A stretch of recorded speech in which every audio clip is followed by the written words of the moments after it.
and my grandma would just, like, she wouldn't be mad, but she'll be like, it's okay, like, she'll just let them take it. But why do you think, you said something very wise there with why they were stealing the items?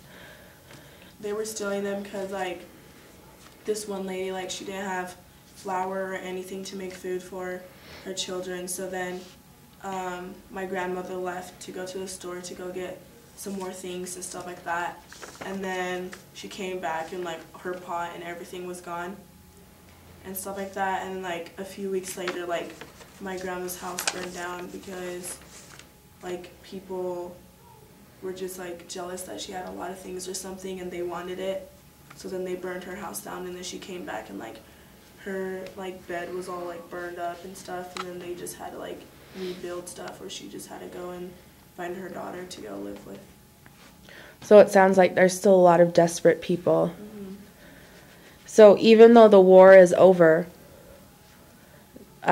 based on what you know that happens there, do you truly feel that everybody is still safe in South Sudan right now? Yeah, I'm pretty sure. You think so? Mm-hmm. And you've mentioned to me before, what are your dad's future plans for you guys? My dad wants us to graduate high school, go to college, get 2 years or higher degree, and he's thinking about going back and staying with his family. He wants us, when we learn and get a job and stuff, wants us to go visit and have a good life with our family and stuff.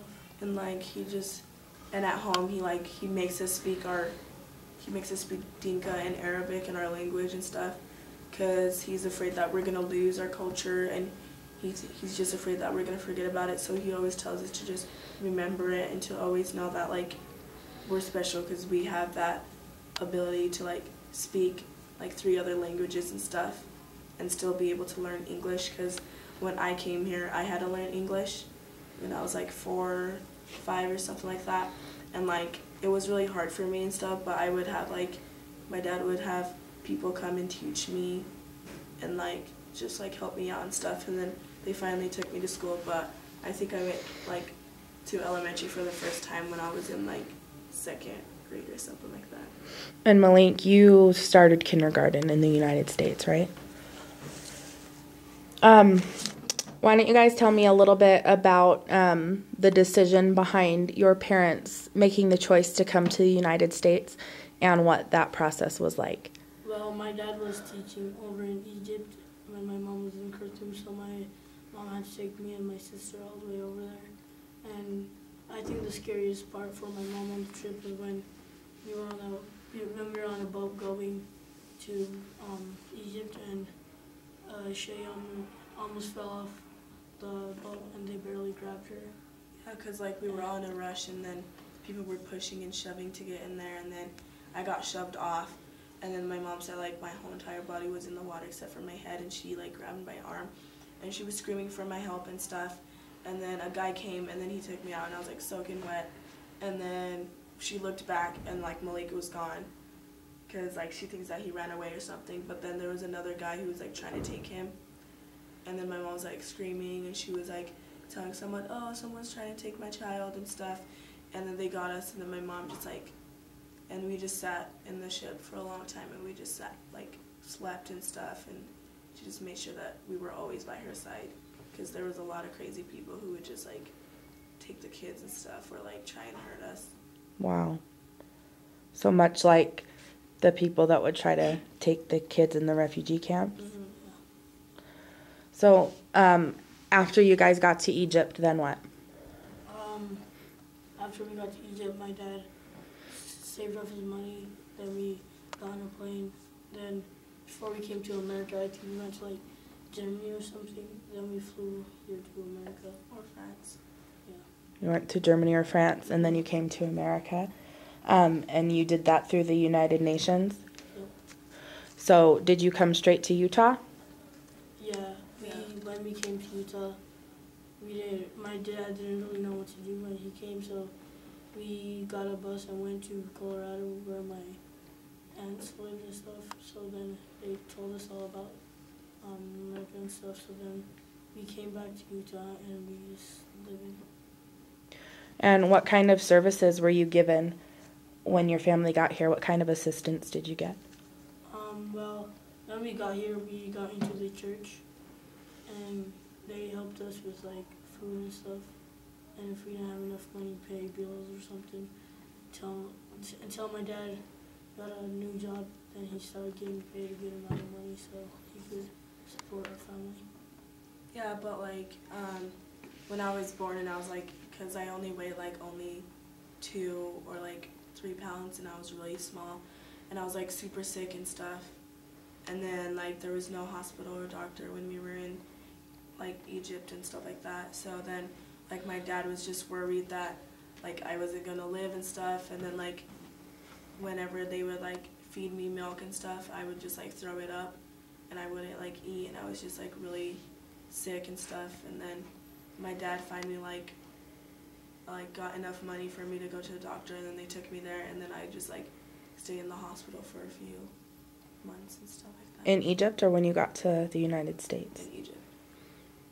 So, as children of refugees and being refugees yourself, if you could tell the students here one thing that you wish they knew or that you wish they understood or one way that they could help, what would you tell them?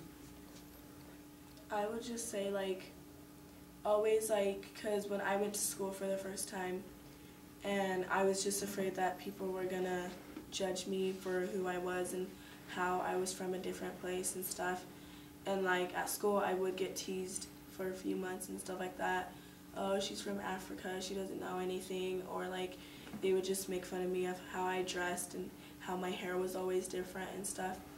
And then like they would just make fun of me and stuff like that. And then finally I told my parents, and they're like, they're probably just jealous, or they probably just don't know what you've been through and how much time you took to come here and get that education, and how they were just like born in America or something, and they just got the free education and they didn't have that hard life. And then like I would like finally when I came to junior high, I was afraid that I was still gonna get like bullied and stuff, and I did for a few like weeks until like I started being like brave, and I knew that I was like beautiful, and I knew that I was who I am and how my parents wanted me to be. And I just like, even though people would be like, oh, she's African and stuff, I was like, yeah, I am. And then like usually in line, like it happened once, but I was in line and then the kid's like, you shouldn't be in the front of the line. And I was like, why? And they're like, because the black people should go in the back. And I just like, I really wanted to hurt him, but I knew that I would get in trouble. So then I just looked at him and I was like, yeah, I'm black, but it doesn't matter nowadays and stuff.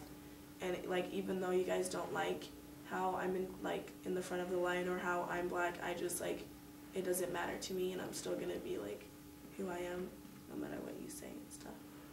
I like that you're confident in yourself. So it sounds like you would just encourage people to be a friend to people who are different. Yeah. Malik, what about you? This is just like a cool fact or something. Most people don't know how much it costs for stuff there. And if you take American $50 bill there, over in Sudan it costs $1,800. Wow. Yeah.